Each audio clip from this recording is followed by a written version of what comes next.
I feel the need for speed. Welcome to the Shermer High Alumni Association. I'm Kristin. I'm Jeannine, And I'm Carole.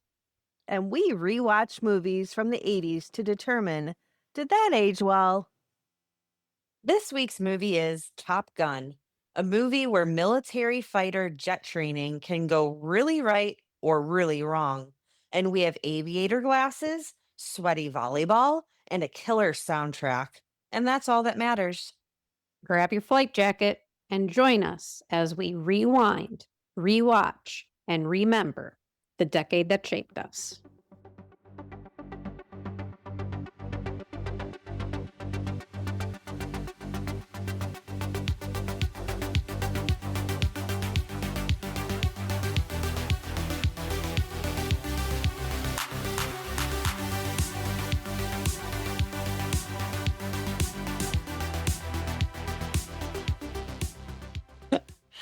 Hello, everyone. Hi. Hi!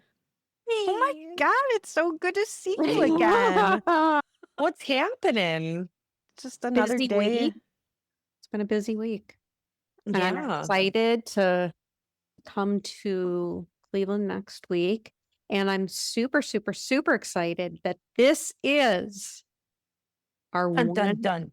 year anniversary of being a podcast. Yay! Woo! Happy anniversary. Happy anniversary. Happy, Happy anniversary. To us, to us, to us, to us, to us. Happy Woo! happy, happy, happy, Can't happy, happy. believe that it's been a year. It doesn't feel like a year. Not at Mm-mm. all. And I'm glad that we've stuck with it and we still enjoy it. I know, and I'm glad we all feel like it hasn't been a year. Not at all. Yeah. That's a lot of freaking movies, man. That bodes well for us, I guess, right? Like, Yeah. We're not sick of it and we're Yeah. not sick of each other, which is really No. what matters. I mean, yeah, Because we really only have each other when it comes Mhm. down to it. it really is true. It is So- true. So before we started recording, you mentioned, Jeannine, that you've never seen this before. I don't think I've seen this whole movie. I think I've only Carole? seen one scene of this movie. Carole, have you seen this movie? I have. Okay. I think it was because, like, when we were little, maybe we were told we weren't allowed to see any movies that had sex in it. And so even until I was like an adult, I was like, oh yeah, I'm not allowed to watch that. It has sex in it. Okay. And now I'm like above the age of 45. I won't disclose exactly how old. But even up until now, I was like, yeah, I can't watch that because it has sex in it. It does? Yeah. Were you watching this Yeah. movie? Yeah.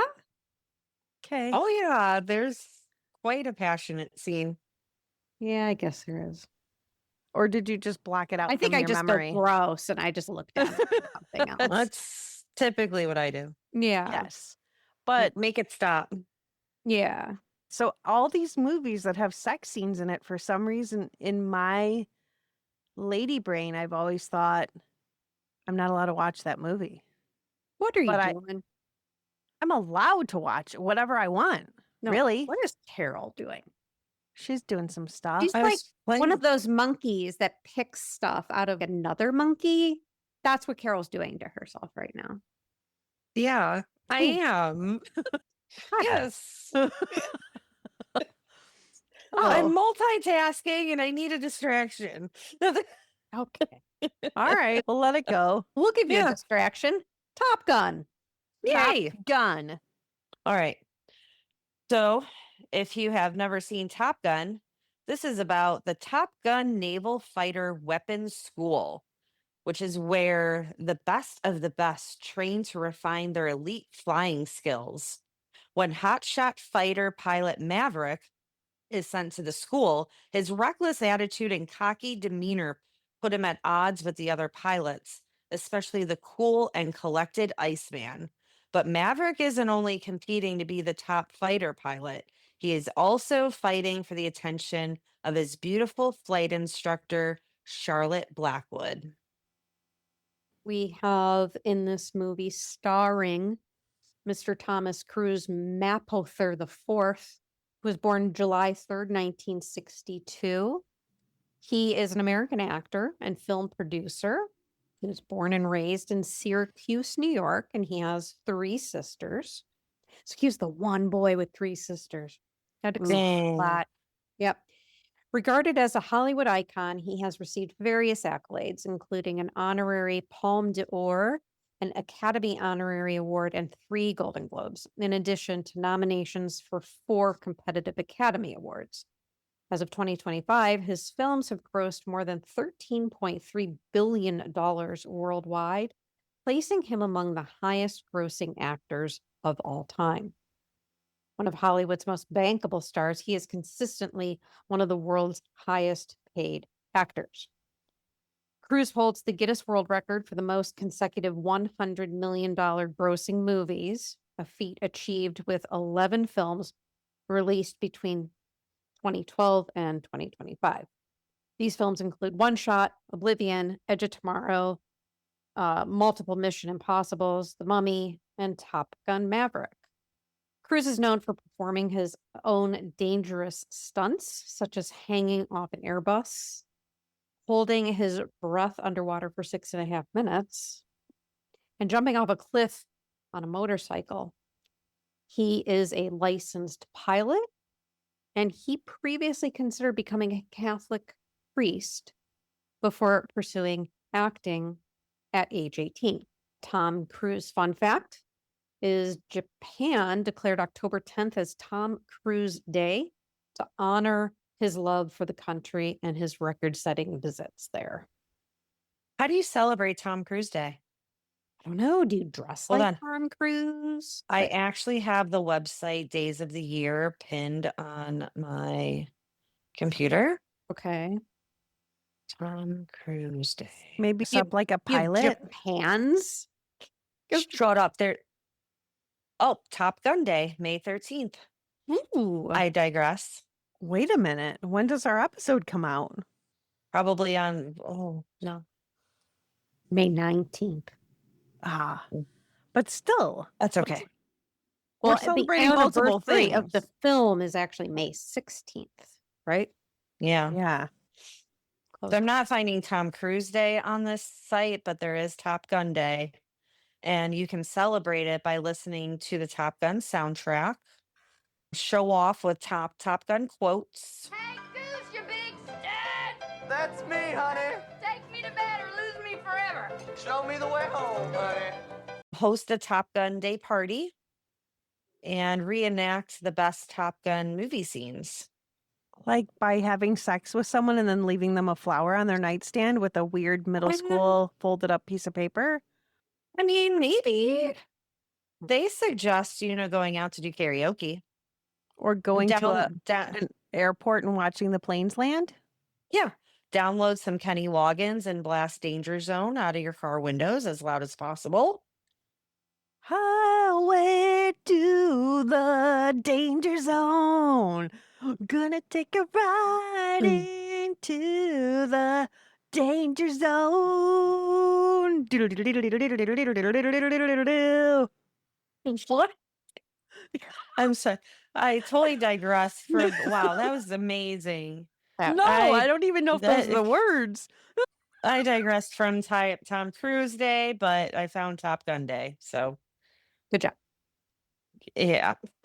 Thank you for that, Jeannine. That was amazing. We also have Kelly McGillis, who was born on July 9th, 1957 in Newport Beach, California. She trained at the Juilliard School and graduated in 1983 and made her film debut that same year in Reuben. Her breakout role in 1985 with Witness opposite Harrison Ford earned her Golden Globe and BAFTA nominations.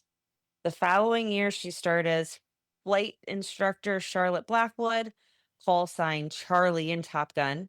She followed that with The Accused in 1988 alongside Jodie Foster. She was so good. She was so good in that role. Good for her.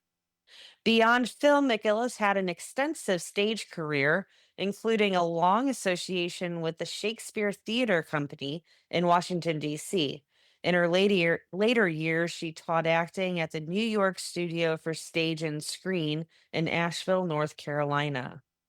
Her early television roles included a part on the daytime soap One Life to Live Felt in like that 1984. like that had to be mentioned. Absolutely. Yeah.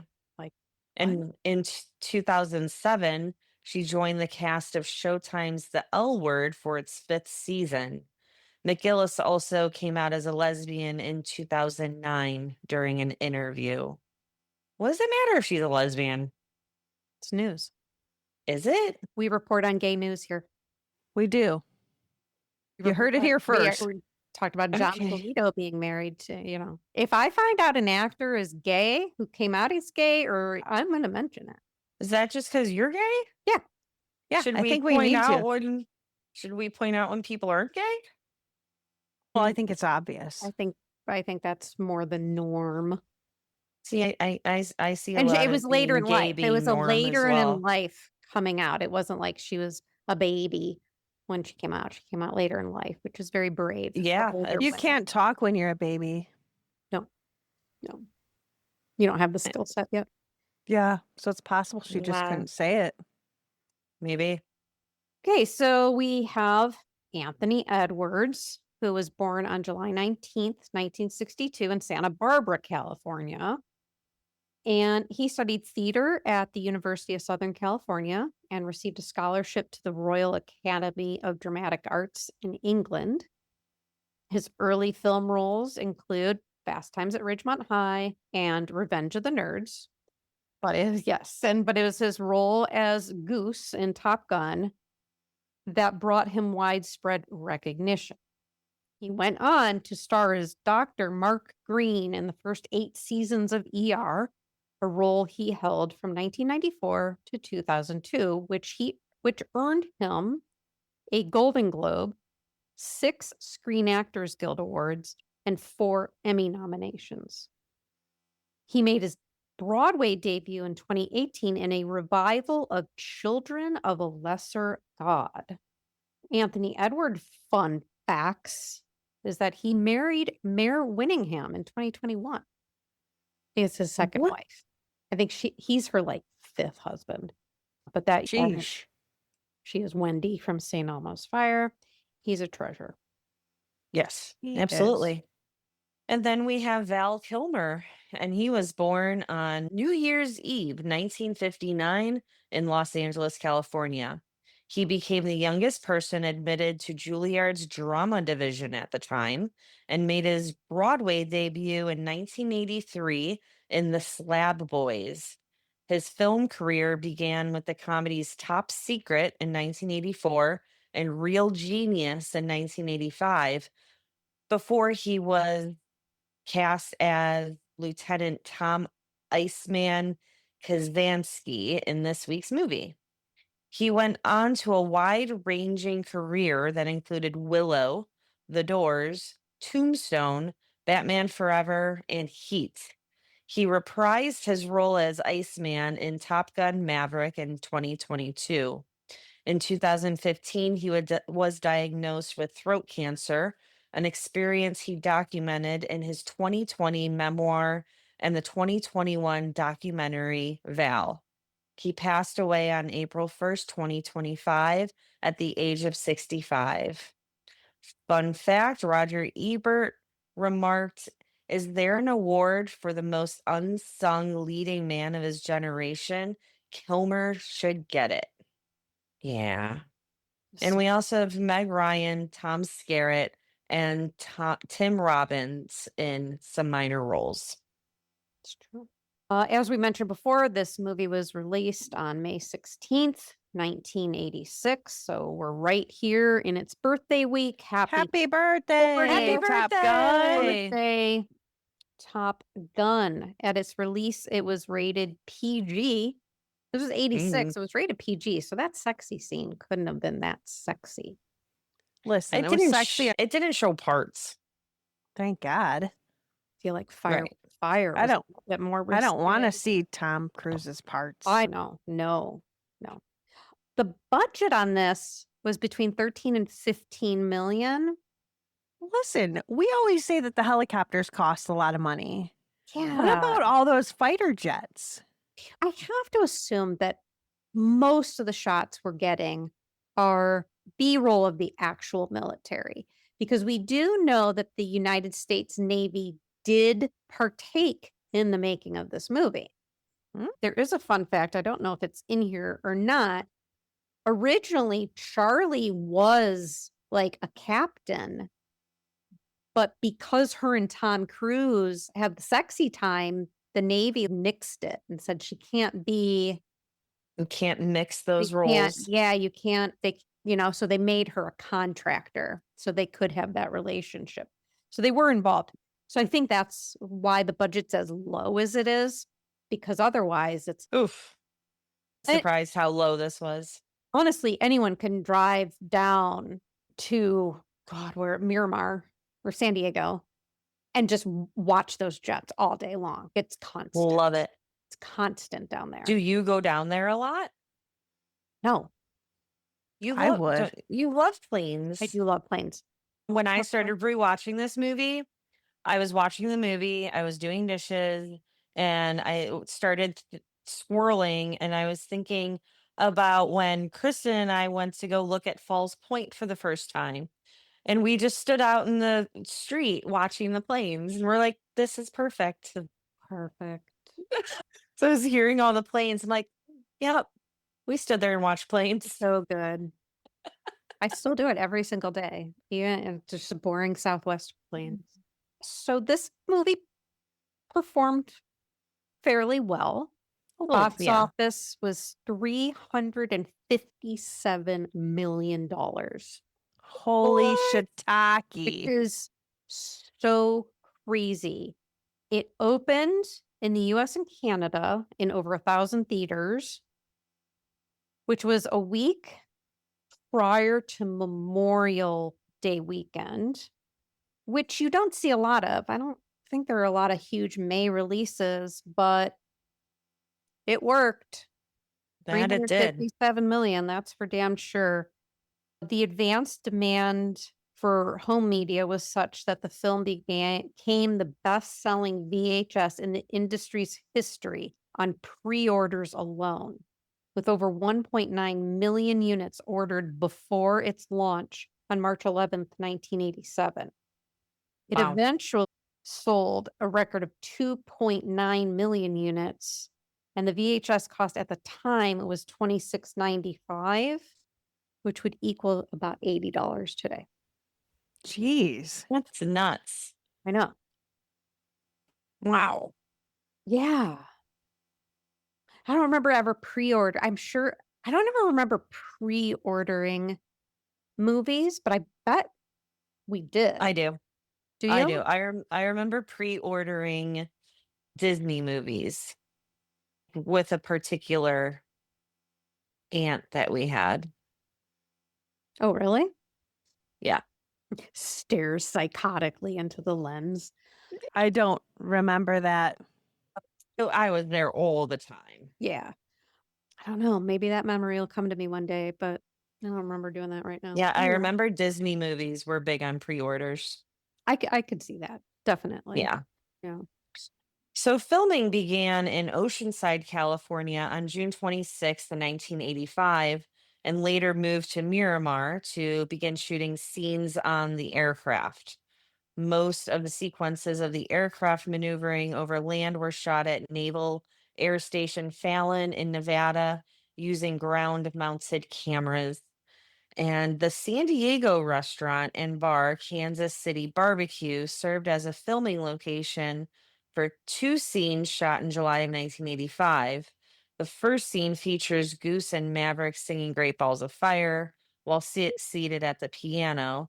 And the final scene, where You've Lost That Love and Feeling, can be heard on the restaurant's Wurlitzer jukebox. It was also filmed at this restaurant. Paramount rented the Graves House, now commonly called the Top Gun House, a historic oceanside folk Victorian / Queen Anne's cottage located at 102 North Pacific Street, and used it as Charlie's home. Charlie's backyard scenes were filmed at another house located at 112 First Street, and that was behind Graves' house. And we would also like to do an in memoriam.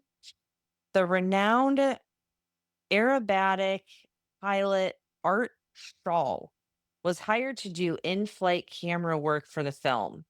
The original script called for a flat spin, which Shaw was to perform and capture on a camera on the aircraft. The aircraft was observed to spin through its recovery altitude, at which time Shaw radioed, "I have a problem. I have a real problem." He was unable to recover from the spin and crashed his Pitts Special biplane into the Pacific Ocean off of the Southern California coast near Carlsbad on September 16th, 1985. Neither Shaw's body nor his aircraft was recovered, leaving the official cause of the accident unknown. The film was dedicated to Shaw's memory. And also being Great. noteworthy is the Top Gun soundtrack is one of the most popular soundtracks to date, reaching 9 platinum certification and #1 on the Billboard 200 albums chart for 5 non-consecutive weeks in the summer and fall of 1986. It's sad to hear that someone passed away while filming this. Very sad. But they weren't able to recover. It's like it was just Yeah, completely it was disintegrated. just gone. Yeah. That's horrible. Yeah. They had to put a damper on the set. Yeah, I would think so. So we salute you, Mr. Scholl. Yeah. Yes. You ready to get into it? Yes. Let's go.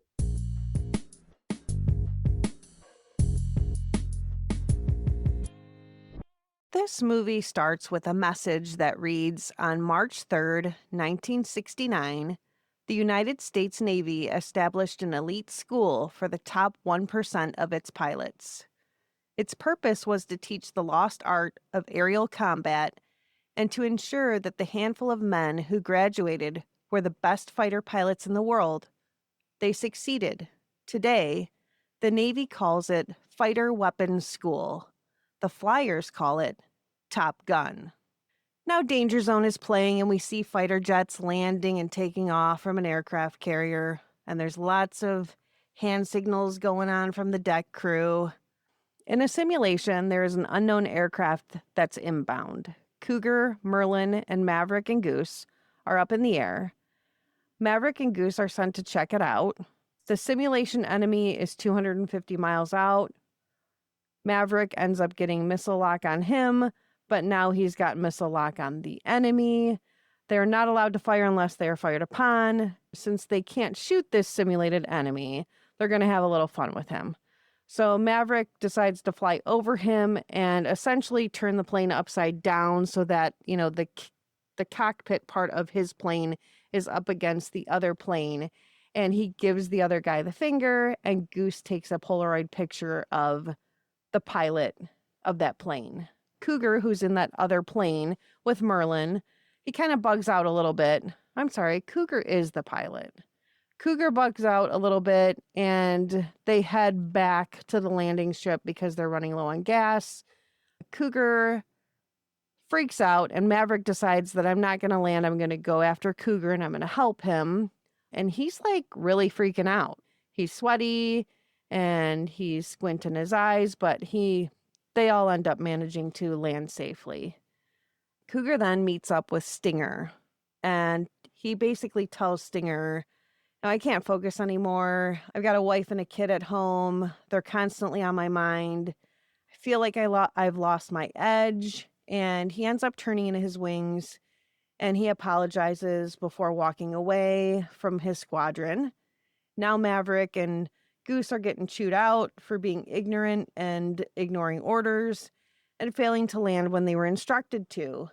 Still, with Cougar gone, now a spot has opened up at Miramar, and One team from the squadron is being sent to the Navy's Elite Weapons Fighting School, and Maverick and Goose are being sent to Top Gun.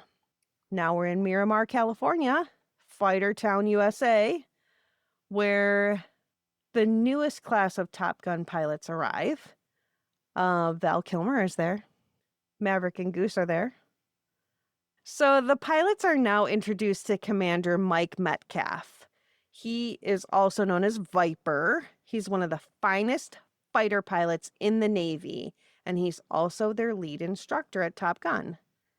He reminds the class that they're already in the top 1% of naval aviators, the best of the best, but he says that the training ahead will make them even better. So confident as ever, Maverick is talking to Viper, and he says, I think that my name will end up on that Top Gun plaque. And Viper is like, yeah, you're kind of arrogant, but I like that in a pilot. And Viper tells them that there are no points for second place in Top Gun. So now, that night, the boys are all out clubbing. They're unwinding, and Iceman, who is Val Kilmer, he's already got these ladies all up on him, and Iceman is also known as Tom Kazansky. Goose then introduces Tom, who is Iceman, to Maverick, whose real name is Pete Mitchell. It's hard to keep all these names straight. You know. You're using their call signs, but also they have, in the military, you're referred to as your last name, but then they also call people by their first name, so that's really confusing. So now Iceman and Maverick, they exchange some pleasantries, and Iceman offers to help Maverick because, Iceman is the best pilot. And Goose responds to Maverick and he says, they were abused children, about Iceman and whoever he's with. Huh. Yeah. Maverick and Goose decide to make a $20 bet about getting women and who can pick up a woman first. And Maverick spots an attractive woman who's sitting at the bar and decides to make his move in typical Maverick fashion. He says to Goose, I think that girl has lost that love and feeling. And Goose is like, oh, no, not again. So Maverick somehow finds a microphone in the bar, and he starts singing You've Lost That Loving Feeling to this lady, along with Goose, who's his backup singer. And then everyone from his squadron is now singing You've Lost That Loving Feeling to this woman. She really actually seems kind of amused by this, that they have this all choreographed. And she invites Maverick to sit down with her and tells him, I love that song, but I've never seen that approach. She introduces herself, and her name is Charlotte Blackwood. And Maverick admits that he's done this You've Lost That Loving Feeling act twice. The first time he crashed and burned, and the second time he will tell her about tomorrow. But so far, it's looking good. She says that her friends just showed up and it was nice meeting him. And she asks if he's a good pilot because then she won't have to worry about him living his life as a singer. Maverick then follows her to the ladies' room. That was And jokes- super, what the fuck? Yeah, he creeps around the corner. He sees her going in the bathroom and he just follows her in there. What if she was going in there to poop? He just walks in there and he's, oh, whoops. And then he jokes with her about doing it with her on the counter. And when she leaves the bathroom, she leaves Maverick behind and she walks past Goose and she says, your friend was magnificent. And Goose when Maverick comes out of the bathroom, he's like, no way, no way. So now we're back to class. The instructors are teaching them that civilian specialists from the Tactical Air Group's Enemy Aircraft Division, also known as TAG Rep, assist the Navy by studying and evaluating hostile aircraft tactics. One of those specialists, call sign Charlie, arrives to brief those pilots. and she's introduced as Charlotte Blackwood, a civilian contractor with a PhD in astrophysics.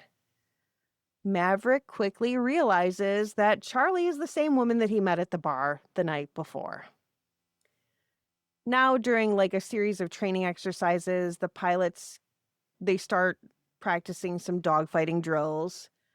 Maverick and Goose push the limits against their instructor, Jester. And Maverick decides that he's going to hit the brakes and kind of do this maneuver where they hit the brakes and this Jester, while they're training, would... I want to talk about Charlie's fashion. Go ahead. I love it. I love that. I didn't like that she had the pantyhose with the line up the back. That's not professional No. at all, ever. But she had this white t-shirt on that I just can't seem to let go of. If you, I don't know, you'd have to go back and look. But it's a t-shirt, but the collar's like this. Like she didn't use the right laundry detergent? Yes, Yeah. exactly. But I'm sort of obsessed with this shirt. I don't know. Go on. I'm sorry. I'm So you taking mean- away from all the fancy flight things. No, I mean, I like the old school aviator look Yes. that she pulls up, like the lady aviator look. Very like Yeah. Amelia Earhart-esque. Yes. Like the 80s Amelia Earhart look. It's 1969. I'm sorry. The 1969 Amelia Earhart Yes. look. Yes. Esque. So good. It is good. All right. Sorry. Carry on. So now, yeah, we're doing some dogfighting drills, and this drill is Maverick and Goose up against Jester, who I thought was an instructor, but apparently he's not. I don't know. I couldn't keep straight what he was. I swear he's teaching them, but he's never really introduced as a teacher. So anyway, they're doing this maneuver where Maverick hits the brakes on the plane, air quotes, and, Jester kind of ends up going past him. And they kind of do this maneuver, and 'Cause he's got him locked in, right? he's got him locked in after Yeah. then. And effectively, they end up killing their enemy, which was Jester. Anyway, so Maverick decides that he's going to do this thing called a flyby. And he really gets everybody pissed off at him for doing this. So he flies really close to the control tower, effectively disrupting everybody that's in the control tower, and everybody's pretty pissed off. So Iceman views Maverick as dangerous now, and he's, I don't like it. And now there's more of a tension between the two of them. Now they're being called to Viper's office. So Maverick and Goose go to Viper, and he's pissed.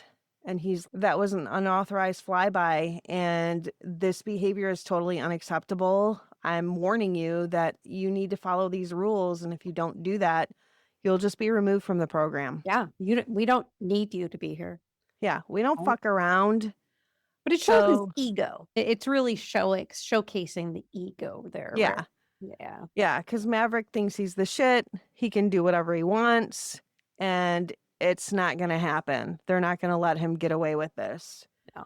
So during that conversation, he kind of reflects a little bit on Maverick's dad, and he kind of hints at this connection and a history that kind of lingers over Maverick's reputation. But can we talk about the sweat? Oh, yeah, this is where the sweat begins. This is where a lot of that sweat begins. It's not real sweat. I really need to sweat. understand the makeup that went behind this. Like, how did they achieve this non-moving, consistent sweat? It's almost as if they took super glue and just sort of glued dots all over their faces Yeah. that don't move. None of it ever moved. And it's not like it pours down their faces, it just stays in place. Or they use some Yeah. type of a It's real. gel. I really want to hear from a makeup artist how this was achieved. Thank Can we you. Can we call in a professional makeup Oh, artist for movies? I think you got it, Kristen, from our conversation the other The day. Mod If Podge? it's no, the other one. If sweat is needed for a scene, it's often applied manually using mixtures of water, glycerin, or Glycerin. oil. Yeah, that's Yes. strategically placed rather than relying on natural perspiration. I think somebody went a little bit overboard with the glycerin. Yeah, someone bought some glycerin from Costco and was like, we're going to put this all over everyone. We got to use this whole Yeah. entire vat of glycerin because we don't want to waste this money. Oh my God. Yeah, it's real bad. It's So weird. yeah, it is weird. Okay, It sorry. just it doesn't look natural at all. Not at No. all. No. I mean, it's one thing just to glance at someone, then you're not noticing it, but when they're actually talking for a while and you're like, those sweat beads are not moving. Yeah, it Like doesn't look how do I sign up for that? I don't think you want it, Carole. I think I would rather have stay still sweat than it Would just you? dripping all over me and on my boobs, and then I have boob sweat and That went Jesus Yeah. Christ, how did that happen? And are you naked when this happens? That's dripping down into your boobs? Tell us more Like, about this. Queen. what? What are you imagining here? Oh God. I would rather have stay still sweat. Okay. I would rather just right. be like Kristin and apparently not sweat at all. Ever. Oh, so we're Botoxing. I would. Botoxing our armpits. Perfect. Oh. That is a thing. It is. Okay. Major. When Kristin comes to Cleveland, we're all going to get Botox in our Yeah. armpits. And we're going to there's a new fashion trend where you can get permanent sweat dots attached to your face so that you can look just like you came from Top Gun. Done. Ah, Perfect. Sign me up. So we're going to do that too. great. Excellent.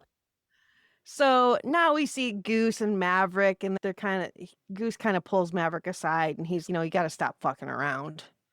Because I've got a family at home, I've got a wife and a kid, and I can't get in any more trouble. You got to stop. And we see Maverick kind of soften up, and he's, yeah, but for me, you're my only family. So we kind of realize what their relationship is like. They're more than just pilot. They really have a history there. And now we're back to Maverick flirting with Charlotte Blackwood, even though she's his teacher, and Working in his workbook. he's working in a workbook. He's drawing some cartoons of flying and stuff. I don't know what he's doing in a workbook. So there's obviously a little bit of sexual tension between them, and she ends up slipping him this note that's, hey, come over my house. We're going to have some dinner. So this is the famous scene, or so I hear. I know of this part. I don't think that I've ever seen this part, but now we're at the beach and all the dudes are playing volleyball and they all have their shirts off. And Maverick's wearing jeans because that's what you would wear in the heat to play volleyball. Can you imagine the chafing?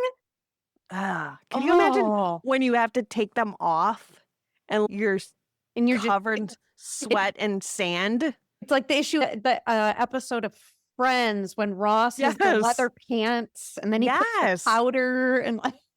Could you imagine oh God, ugh. So you've got all that sand and sweat in your pants. Ew, ugh. I cannot ever imagine playing volleyball in jeans. Me either. I really don't like jeans, period. But at least put on a pair of leggings or some compression pants or something.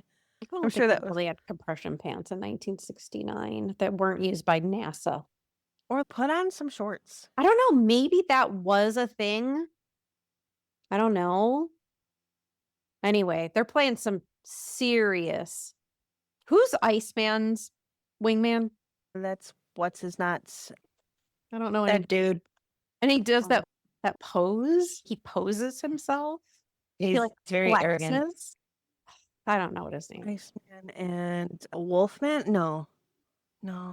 Who's his partner? Alexa, who is Iceman's a wingman in Top Gun? Iceman's wingman in Top Gun is Slider, played by Rick Rossovich. Slider. They make quite the team in those high-flying feeds. Thank you, Alexa. Oh, No she's worries not. at all. Glad I could help you out with that Top Gun trivia. Take it easy. You too, Alexa. We love you. Love that you're having a conversation with Alexa.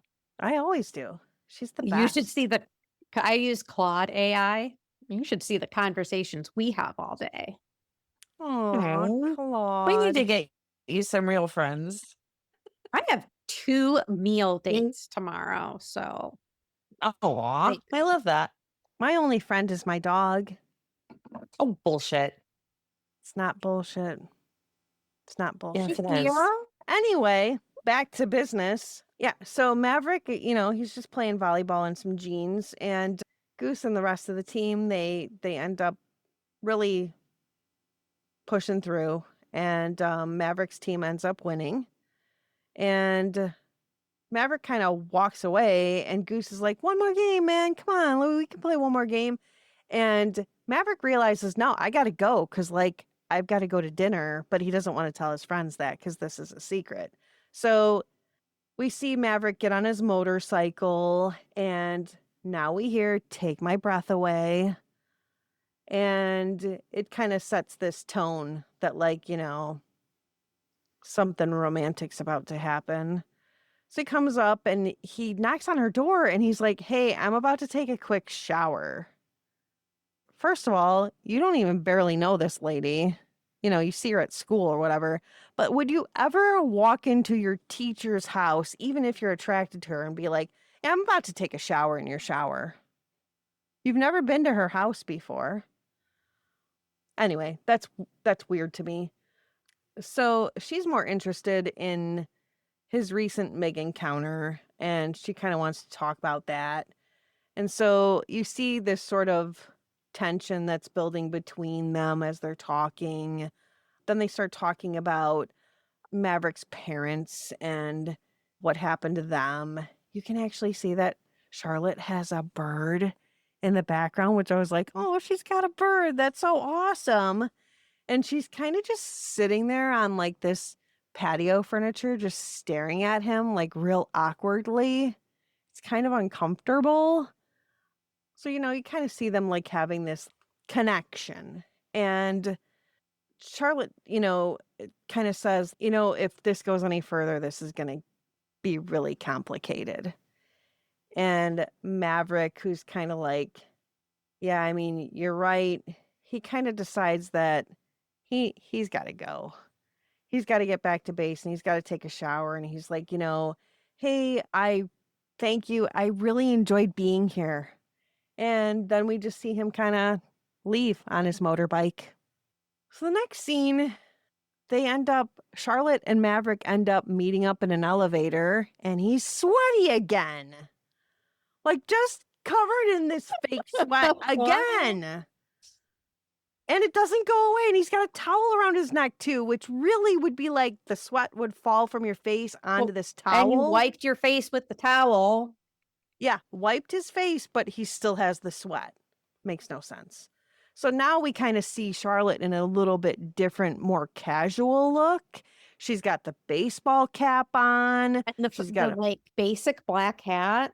Yeah, basic black hat, bomber jacket on, looking pretty sexy. And so she looks over at him and she kind of makes this comment "Yeah, you look like you could use another shower."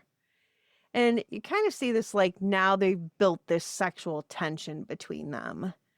And she's like, "I just want to make it clear that I don't normally invite students to my house." And he's like, "Yeah, understood." Then they end up with some other dude on the elevator. And so you kind of see them looking at each other "Yeah." And end of that scene. So next scene, Goose is married to Meg Ryan. Young Meg Ryan.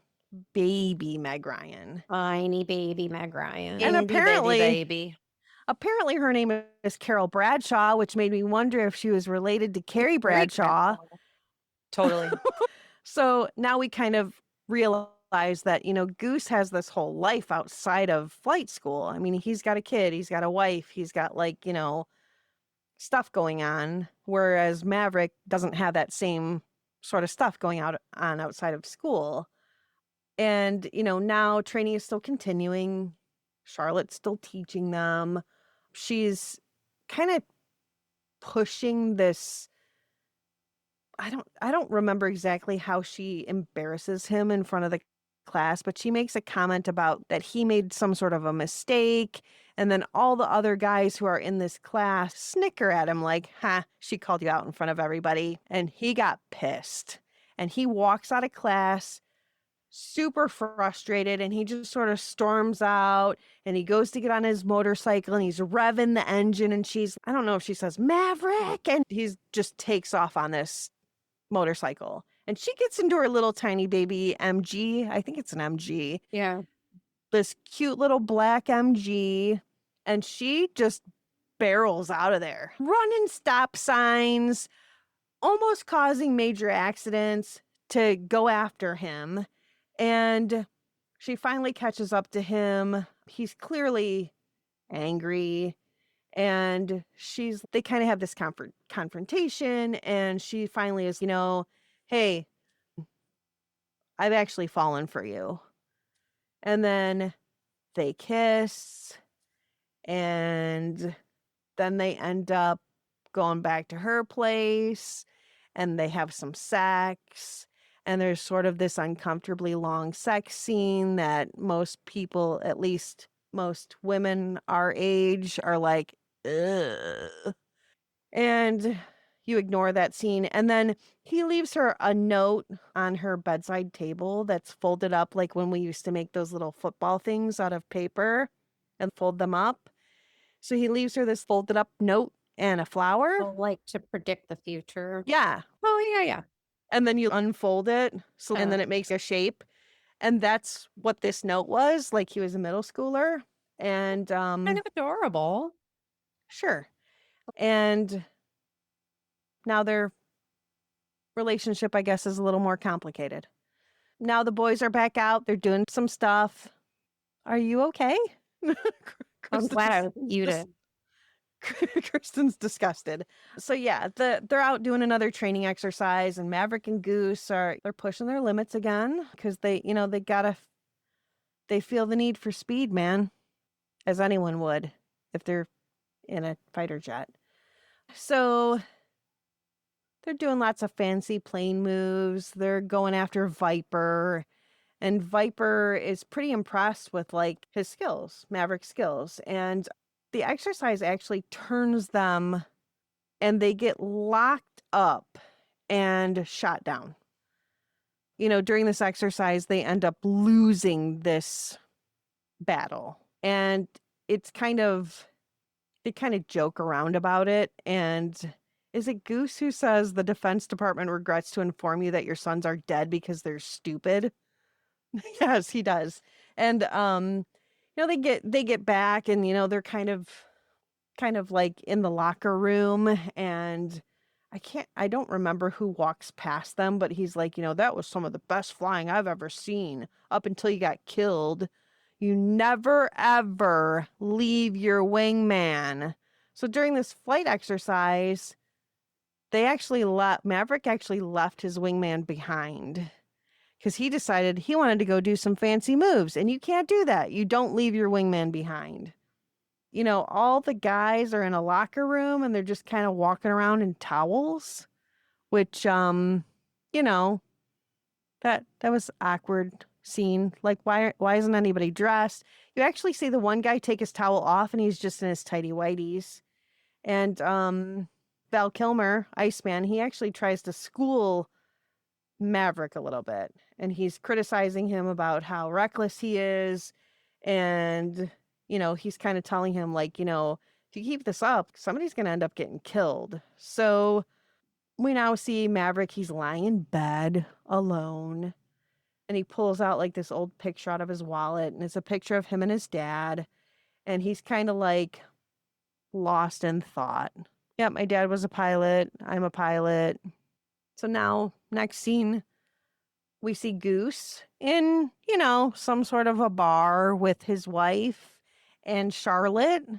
And they're singing Great Balls of Fire while Goose is playing the piano. His son is sitting on top of the piano. And they're just kind of singing together, having a great old time. And Carole, who is Goose's wife, is sitting at a table with Charlotte. And she's kind of having this girl to girl conversation with Charlotte about Maverick. And Carole kind of looks at her and she says, I think that Maverick's in love with you. And I think this is when Charlotte starts to realize that even though Maverick has been, sort of like this, it's easy for him to pull in women. He's like, wow, he really does like me. So everybody kind of gets up. They all start singing Great Balls of Fire together. Maverick and Charlie, they go out to his motor scooter and they just do some riding around. They end up at a boat dock. They finally decide to have like some kissy face time. And it kind of looks like he's eating her face in this scene. And it's a little awkward. So now it's 2 weeks until graduation, right? And the Top Gun trophy is still up for grabs because they haven't appointed somebody to win that trophy. So every point really matters. And the pilots are back up in the sky. They're on another training mission. Danger Zone starts playing again. And they're in this sort of aggressive dogfighting exercise. So Iceman, he's keeping an eye on Maverick, and he eventually kind of blocks Iceman, and Maverick kind of challenges him over the radio. He's like, come on, either fire or go, like get out of the formation. And Iceman he keeps hesitating, and he's like, yeah, I'm going to need more time. I need 5 more seconds. I need, 10 more seconds. And Iceman ends up missing the opportunity to shoot the enemy. And that's when we see that Maverick gets a little irritated with the fact that, he had the shot. And eventually Maverick moves in and he blocks Iceman, and Maverick he ends up like doing this move that ends up putting Maverick and Goose into this critical failure. And their aircraft ends up losing engine power. And the jet enters what's called a flat spin, and they begin spiraling out over the water. Maverick tries to recover, but the situation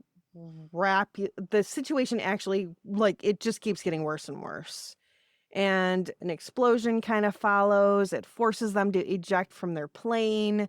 And we see that Goose is injured. He like hits his head on the cockpit. And we see them eject from the plane, and they end up in the water, and you kind of see like this parachute descending into the water, and you can see that Goose is not moving. And Maverick surfaces from his impact in the water, and he reaches Goose and he's pulling him close, and he realizes right away, this is not good. Goose is not moving. He's covered in blood, and you can see that Maverick is like panicked. I don't think knows he's dead. But you can tell he's panicked about it. Yeah. And the Coast Guard arrives, and he's got to let him go. You got to let him go. And, they kind of confirm that Goose is dead. And it's a really heavy scene. Yeah.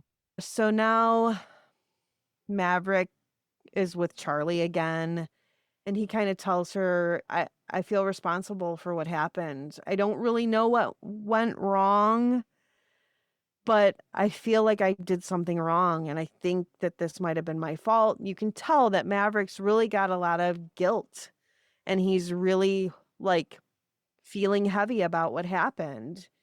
And we go to this scene where Maverick goes to, I don't know where they were staying, like in a barrack or like some sort of a dorm. And Maverick cleaning out Goose's personal belongings. So he's picking up dog tags, he's looking at pictures, there's some squadron patches that he's got. And after he finishes packing those things up, he kind of walks to this doorway where he's going to walk out and he loses it.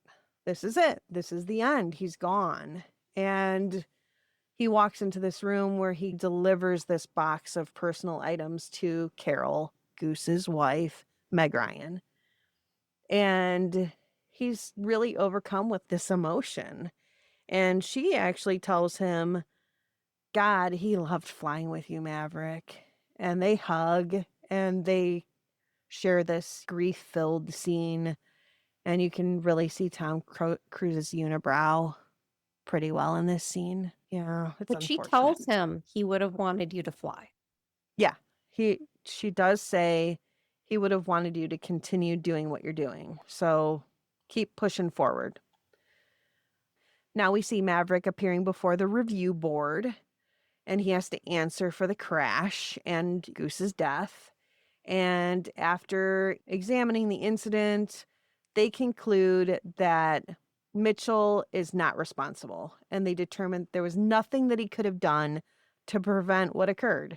So he's officially cleared of any wrongdoing, and he's immediately reinstated to flight status without any penalty or delay. And then Maverick is right back to flying. And you can see that this is really, his mind is not in it. You can tell that in these little simulations, he's not willing to take any shots, even though there is an open shot and they're giving it to him because they know that he needs this. And he just doesn't take the shot. So after they land, and they're getting out of their planes, a teammate of his actually confronts him. And he's, I don't know why you wouldn't have taken that opportunity. It was right there. And Maverick snap. And he's Who's the guy flying with him? His new guy, Sundown. Oh, was it? Okay. Yeah. Yeah. And they get out and Maverick's, I'll take the shot when I'm good and ready. You got that? And so he kind of grabs him by his shirt and everybody sees what happens. And so they're kind of concerned now. This isn't good, that he's kind of snapping. And they recognize the fact that he's kind of in this emotional state. So Viper actually tells the flight instructors, like, you got to keep sending him up. You're going to have to just keep forcing him to do this. Even though he's refusing to engage, even though he has these clear shots, you're just going to have to keep making him do that. Now we see Val Kilmer, who's Iceman. He kind of approaches Mitchell and he's like, hey man, I'm really sorry about Goose. We all really liked him. And that really kind of catches Maverick off guard because he's like, this dude's normally a dick and he was actually kind of nice to me. Meanwhile, we kind of see during that scene that Maverick is like packing up a bag. He's packing up his shit. And Wolfman, who is sort of sitting at the end of that aisle, he realizes what Maverick's doing. He's quitting. And he quickly runs to the phone and calls Charlie. Why does he have her home phone number? I thought that was really interesting. But you know what? There could have been a behind the scenes, like she could have said, hey, could you keep an eye on him? I'm really worried about him. She could have done that. Like, maybe. Somehow it was Wolfman strange, but yeah. has Charlie's home phone number. And he calls her and he's, hey, yeah, I think he quit. So she just rushes to the airport lounge. I think it's an airport lounge. Looks like an airport. Yeah. It's like an airport bar kind of deal. Yeah. Yeah. And she's still sweating. Everybody's still sweaty. I mean, it must be really hot there. Except Charlie. Charlie doesn't sweat. No, she's a lady. And she's, you're going to leave and you weren't going to say goodbye to me. But also, apparently, she got a job in Washington, and she said that she wasn't going to leave until she said goodbye to Maverick. So now Charlie's kind of giving Maverick this pep talk. You're one of the Navy's best pilots, and you can't give up.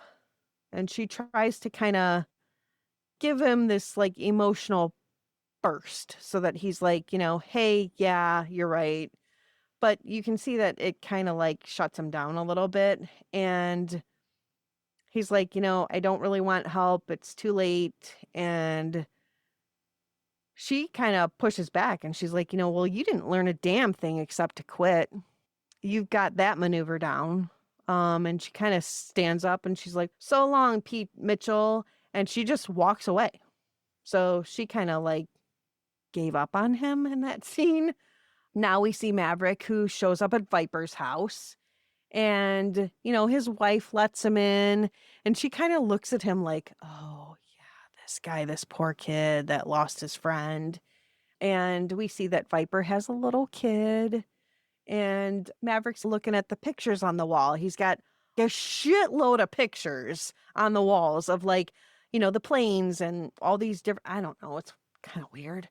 And Viper kind of they kind of go on a little walk, a little like friendly stroll.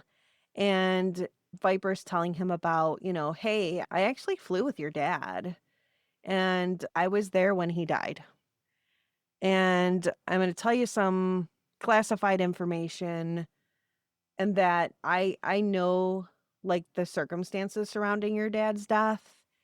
And he doesn't really tell him exactly what happened, but basically like it wasn't your dad's fault. And that kind of gives them like this connection because, Viper knew his dad, and that kind of gives them like this almost like a family connection there. And Maverick is like, I really don't know what I should do next. At this point, I don't really know where my life should go. And Viper kind of just lays it out. He's like, you've already earned enough points to graduate the next day. You can finish the program or you can just walk away. And Maverick's like, is that what I should do? And Viper's like, yeah, I'm not going to sugarcoat anything and I'm not going to blow sunshine up your ass. What happens next is really up to you. You've got to make that decision. And he's like, it's your responsibility to push forward and you've got to decide what you're going to do. So now Maverick is riding his motor scooter again past Charlie's place and he sees that there's a big for rent sign out front. So obviously she's gone and he's a little upset about that. And he just decides, you know what I'm going to do? I think I'm just going to go to the landing strip and watch the airplanes land and have a little reminiscing and reflect on my life a little bit and think about airplanes and think about my dad and think about some stuff and think about Goose. And then the next day comes and it's graduation and Maverick's not there. And everybody's kind of like, yeah, where's Maverick? He's not here. And the ceremony moves forward. He's not a part of it. Iceman, who's Val Kilmer, he's officially awarded the Top Gun trophy, which he didn't deserve at all. Not even a little tiny bit. He didn't deserve that. Why do you say that? Because he didn't take the shot, remember? Iceman? Yeah. Remember he kind of bitches out? Where he's, give me 5 more seconds. Give me 10 more seconds. Okay, so, like, he didn't deserve it. I'm not saying Maverick did, but anyway. So now the ceremony's over and Maverick arrives and he congratulates Iceman. He's, yep, I mean, whatever, dude. You deserve it, I guess. Viper then interrupts their little powwow. And he's like, hey, we've got urgent news. There's a crisis situation that's real. And several pilots are being deployed immediately. He's told that Maverick, you gotta go. You'll get a new radar intercept officer once you get there. But yeah, you got a new assignment, so bye. And Viper kind of says, hey, if they don't, assign you an RIO, a radar officer, you can just call me directly and I'll fly with you. No big deal. I don't think he can do that. Sweet. But it was sweet. Hey, I would fly with you any day, basically. So everybody leaves, the atmosphere is kind of tense and everybody is sweaty again. Everyone is sweaty. So now they're active duty and they're briefed about what the situation is. There's a real in the Indian Ocean now. They're in the Indian Ocean now. We are now in the Indian Ocean. 24 hours later. Yes. They obviously flew there very quickly. And so there's a plan that's kind of laid out. So Iceman, who's played by Val Kilmer, questions whether Maverick should be sent up because he's a threat and he's not all there right now. He might not be the best backup. Yeah, he might not be in the mindset to do this. Yeah. So Kind of a liability. yeah. But then despite that, everybody moves out and everyone heads to their aircraft and they're preparing for their launch. And we see Maverick doing his final checks, checking his plane out, touching some stuff and yes, running his hand along his plane. And so Maverick is assigned as Alert 5. And Alert 5 is basically they only bring you out if they really, truly need you. So they kind of gave him this position because they were hoping that they weren't going to need to put him in the air. However, he is standing by so that he can be immediately deployed. He's in the plane ready to go. And we see in his hand that he's got Goose's dog tags. And before heading out on the mission, he kind of reflects and talks to himself about, guide me on what to do, Goose. Tell me what I should be doing. And we hear Wolfman and Hollywood are scanning for the enemy. And Wolfman kind of jokes that they must be close because he's getting a hard-on. So this is the second time that this man has said that he's got a hard-on. Wolfman. Dude, how many times talking about your wiener? We don't care about your wiener. Maybe other people do. I don't. So Iceman takes the lead formation. Maverick is still on standby. He's ready to launch. And radar picks up 4 enemy aircraft. Hollywood is locked onto and he gets hit. So now they've got to send out Maverick on Alert 5. And they also send out a rescue helicopter for Hollywood. And so Maverick is now fully airborne and the weapons are actively firing. I mean, they're shooting each other. And Iceman, who's played by Val Kilmer, comes close to being hit by a MiG. And this MiG gets on his tail. Maverick and Merlin, who is his new partner, they kind of end up getting involved in this chaotic spin during this dogfight, which is reminiscent of what happened with him and Goose. And so he does end up like the flat spin. Yeah, but he ends up actually regaining control. And so at first we see that Maverick does end up having somebody locked in and he hesitates a little bit to fully engage. But eventually he does commit to it because he's got Goose's dog tags and he's realizing that he's got to get his shit together. And so he fires and he ends up successfully shooting down a MiG. But he tells Iceman do something. He is just like, I'm going to need you to like brake or something. Yeah, can you just hard brake so I can end up going in front of you? And we're gonna catch them for a loop so that they're like not expecting this. And then I'm going to end up locking them in and shooting them because they won't expect this to happen. So it works out. And now Iceman is under threat. There's an enemy behind him and he ends up this MiG ends up sort of shooting the side of their plane, but their engines are still functioning. And Maverick ends up hitting the one guy, blowing up their plane. I don't know that I have to fully I don't tell you think we need to exactly go what through all happens, of but that. Yeah. anyway, Maverick ends up ends. taking everybody out. The remaining MIGs that are left, they kind of take off and everybody's cheering. Yes, this is great. We won. So Maverick ends up requesting over the radio to do a flyby. And the guy in the control tower is like, negative, Ghost Rider. The pattern is full, but they do it anyway. Yeah. And They he both realizes do it. they both do it. They both do it together. So Because they're Iceman, friends. yes, Iceman and Maverick in each of their planes do this flyby together because, hey, that's his wingman. He can't leave them behind. No. Everybody gets out of their jets and, all the airstrip crew, they come out. Everybody's cheering. And when Slider and Iceman, who's played by Val Kilmer, climb out of their jets, all the celebration is just like everybody's going crazy. Now Iceman, Maverick's kind of going through this crowd of people. Everybody's picking him up and giving him high fives and bro hugging and they're loving on each other. I don't know.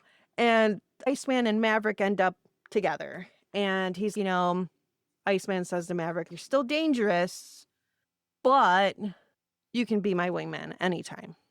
And Maverick's, "Bullshit. You can be mine."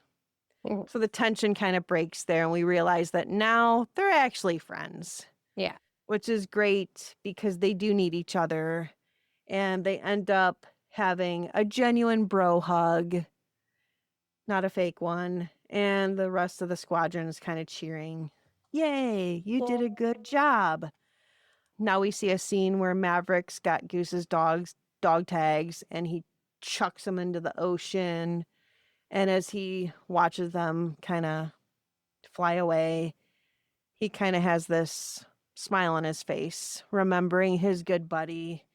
And afterward, he's kind of asked by, I don't remember who asked him this.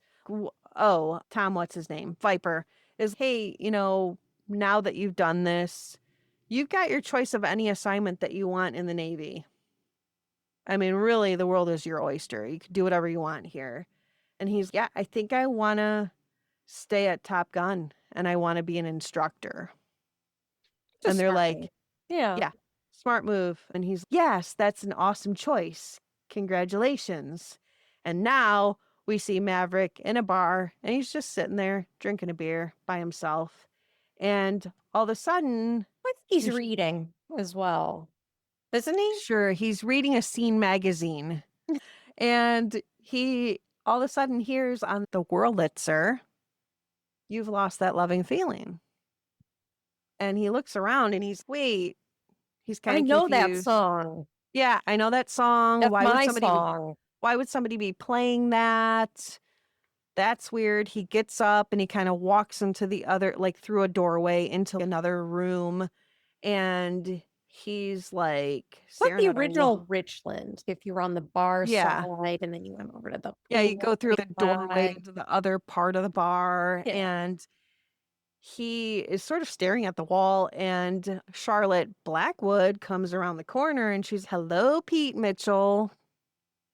And he smiles and this could get complicated.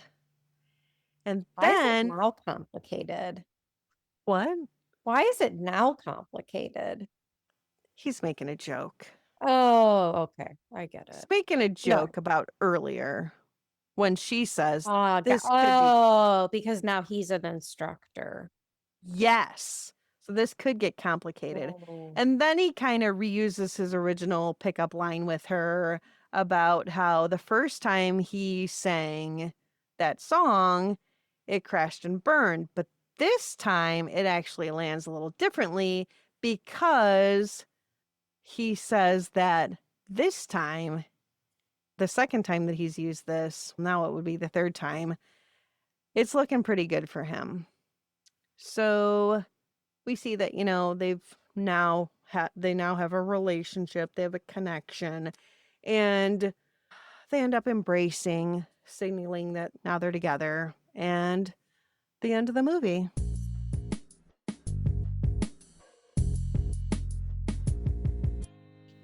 So, Wolfman. I have a okay? question. Okay. Why did he throw the dog tags overboard? Why wouldn't his kids give that to his fucking son? Why did that happen? That was the first thing Tavia said. Yep. No, I'm sure his family didn't want his dog tags. I've been trying to wrap my head around the symbolism of that and why he was like so glad afterwards. I get it that he was letting Like, go. So do that in a different way. Yeah, give the dog tags to his kid. Right. I think you that don't get that back. the symbolism there is that and I could be wrong, and this is sort of a military kind of thing, is that he died in that water. And so you're giving back his identity to him. And I could be wrong. I understand that his family would want his dog tags. You can reprint dog tags. So it's possible that you could get a replica of them. But I think the idea is that's where they lost him. And so they were giving back his identity. And I'm pulling this out of my brain because I didn't look this up at all. I don't know what the symbolism is. I have no idea. But what I'm guessing is that he was giving him back what belonged to him. I don't like that answer, as true as it may be. I don't know that it's true at all. And I'm probably really wrong. But yeah, whatever's. I think that was a dick move. You can always go to an Army Oh. Navy store and reprint your dog tags. Oh, weren't those the tags that he actually died in? Yes. I believe so. You can't. You can't replace those. All right. No, he should have definitely given them to his child or his wife. So this was a box office smash. It really was. I mean, to the extreme. The tomato meter gave it a splat at 55%. So How interesting. reliable is this tomato meter? Because It's that not. doesn't. It's not. I'd be looking at Metascores more. But the Metascore Well, is not even much better. Metascore is 50. Yeah. I mean, I think Like, I'm not understanding these scores compared to the box office. But the popcorn meter's at an 83%, so that's pretty sweet. So real people, real Yeah. people, actually liked it. Yeah. An IMDb rating is a 7. And the Metascore user score is a 7.1. I don't know. These aren't matching up with the box office and the cult following, but I mean, I they never digress. really do. What's the point of what? I think we should look at box office numbers rather than. I mean, we do look at the stupid- box office number. It's just not matching up to this. We're just kind of showing what the reviews were at the time. We probably don't even need to report on Tomato Meter because that's just a fucking website. Right. But the reviews at the time are valid. So Pauline Kael at the New Yorker said Top Gun is a recruiting poster that isn't concerned with recruiting, but with being a poster. Which What? I get, we don't get a lot of what she says because she's New Yorker. It's for smart. I Right. mean, after watching the movie, yes, I would like to be a Navy fighter pilot. Oh, for sure. Yeah, you watch it and you're like, oh my God, I could do that. Yeah. It's very exciting, but at times it was giving me some vertigo. Yeah. Yeah. Sometimes I had to just kind Do you remember that commercial that was for Vertigo, the club in Cleveland? And they would say, Vertigo, the club. Oh my God. Vertigo, How can you remember this the shit? club. It's like 1999. Oh, it was before that. Yeah. Oh my God. Vertigo, the club. Wow, I'm telling your you. memory, man. It's terrible. But people will say a specific word and it just pulls things in my brain The archives. filing cabinet.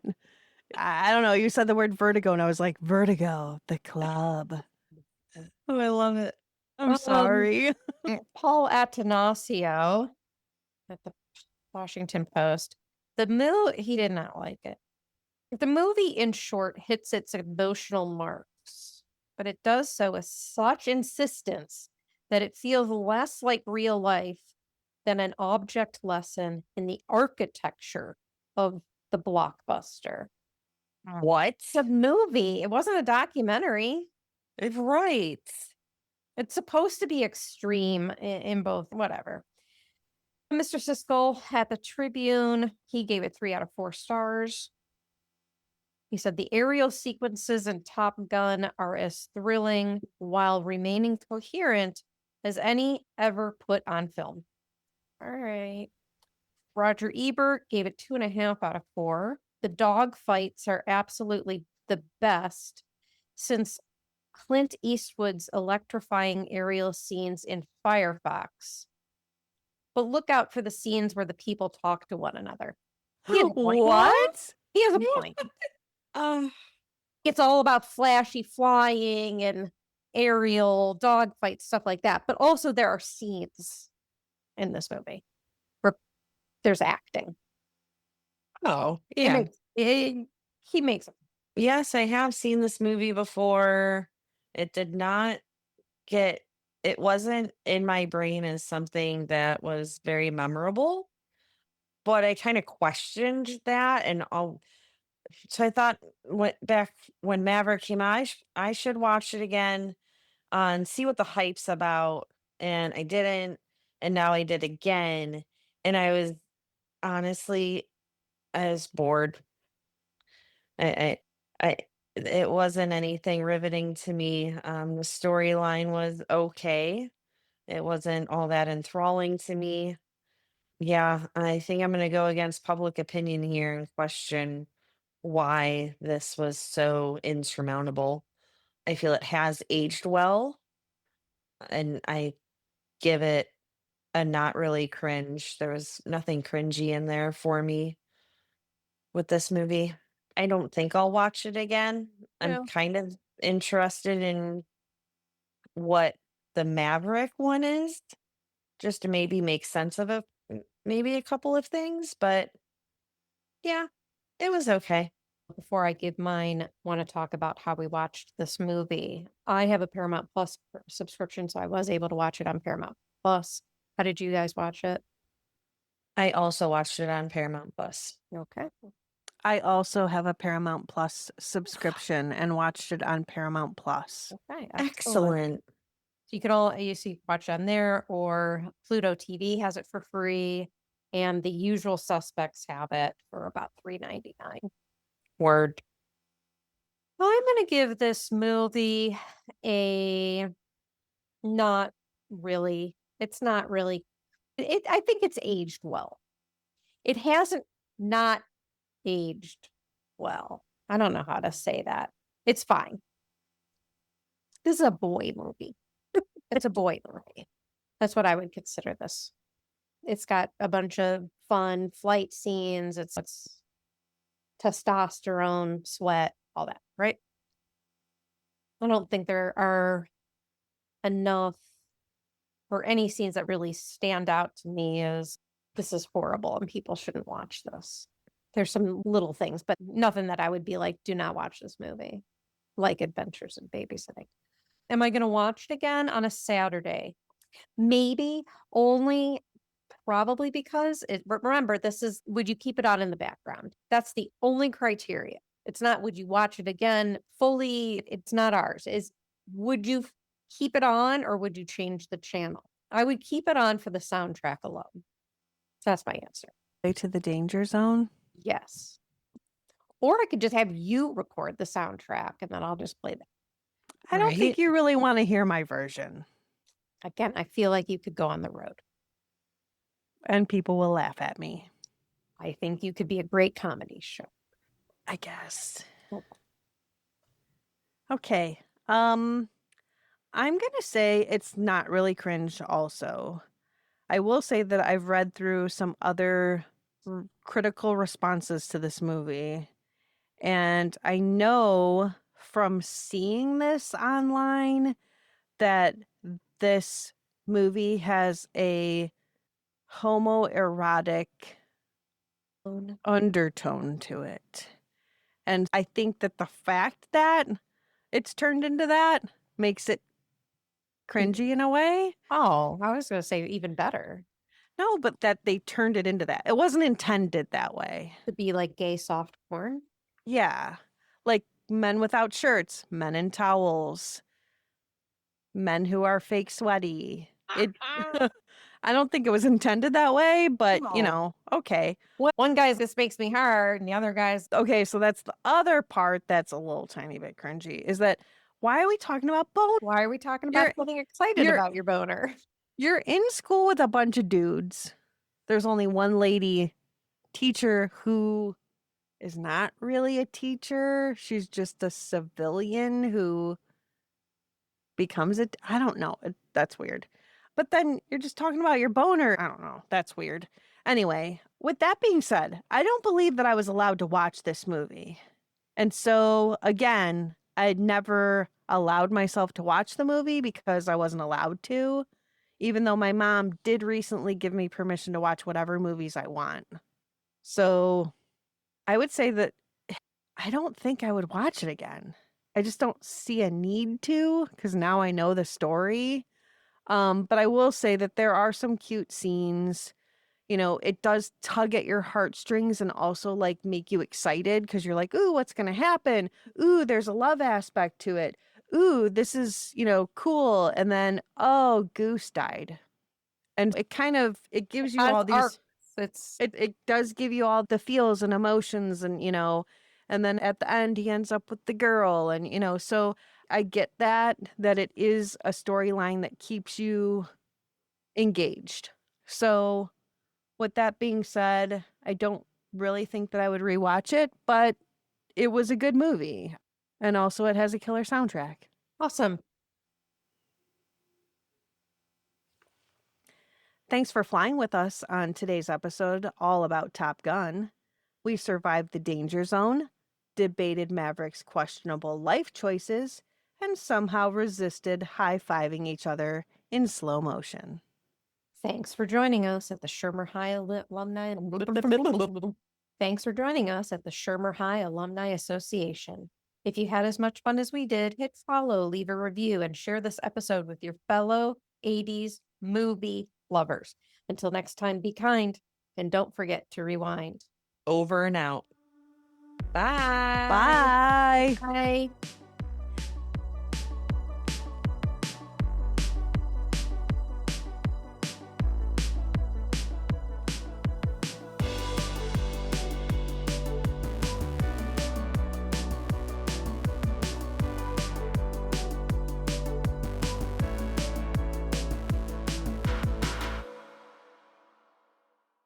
Highway to the danger zone. Gonna take you right into the danger zone. That's all I remember.